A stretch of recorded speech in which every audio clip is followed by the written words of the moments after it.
You have to know this very carefully, because this is what our great rabbi, one of the greatest rabbis that ever lived, one of the greatest rabbis in the past generations, is Rabbi Yonah, and he writes like this, something amazing.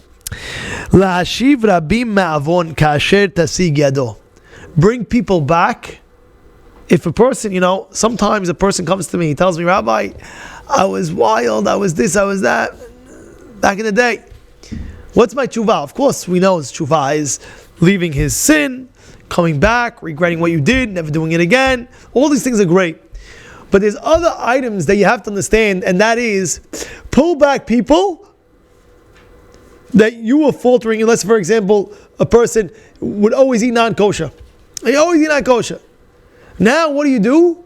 You pull back people to eat kosher. This guy, he's not going, everybody has to eat kosher, you don't understand what it is. There was one fellow with this non-kosher business, listen to this.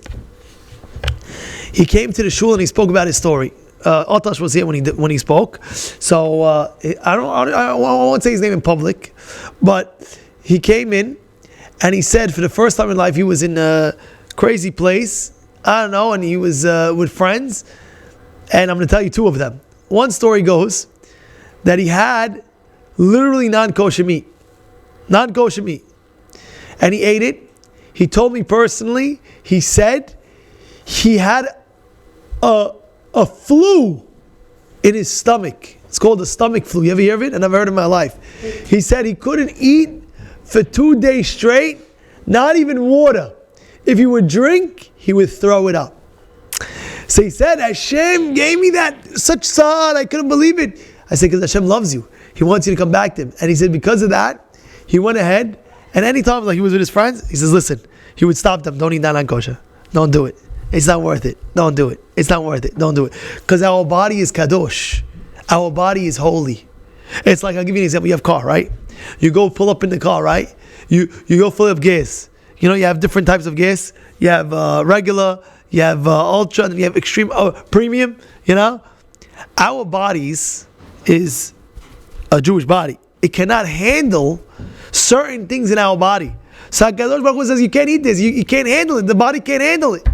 And therefore, if a person did hospital, non-kosher, and things like that, what's part of the teshuvah process? Part of the teshuvah process, he writes over here, whatever you can do in order to stop people in that avon, you should stop. Yeah? Whatever you can do to stop, you should stop. Let's say a person's going out to a party, and you try to stop, listen, don't do it, this, that, I'll do whatever it is, I'll give you $100, just don't go. Do it. Stop it. Do whatever you can do as much as you can to prevent that from happening. And I'll tell you just on a side note, another story that happened. A guy called me up.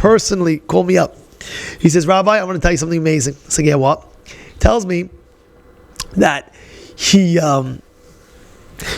has friends that are not so religious, very not religious, and he has also goyim, but the goyim friends. And he said he went away once, and they know the rule. If they go away, one thing he keeps is kosher. That's what he says to me, for sure. So he said they went to a restaurant, and he says they were making steak. They were putting steak, and they put him on his plate. He says, "You gotta taste, this is the craziest steak." He says, "You know me, I have a rule. I don't eat anything that." He says his Yetzer I got him so much. He just wanted to make his friends happy, the goyim friends happy. He ate it. He tells me when he bit it, he bit his he had a retainer underneath his teeth, one of these things. It cut his tongue on the bottom, starts gushing blood with the piece of steak in his mouth. The second he bit it, his bottom of the tongue hits the retainer, something crazy. It cut his all blood with the steak. He had to spit the steak out, spit everything out, and he says, I can't believe what happened. It's a true story. I'll give you his number after you call him. Crazy story. So that's what it is. If a person, heaven forbid, fell into sin, has for so million times, of course, part of the teshuvah process of doing the whole teshuvah, but also getting stopping other people from doing what they're doing. That's part of it. And he writes that. That is far in the ikar teshuvah, he writes. It says the same thing. Rabotai, this is a very important point in the teshuvah process. Stop others from doing that avon as well.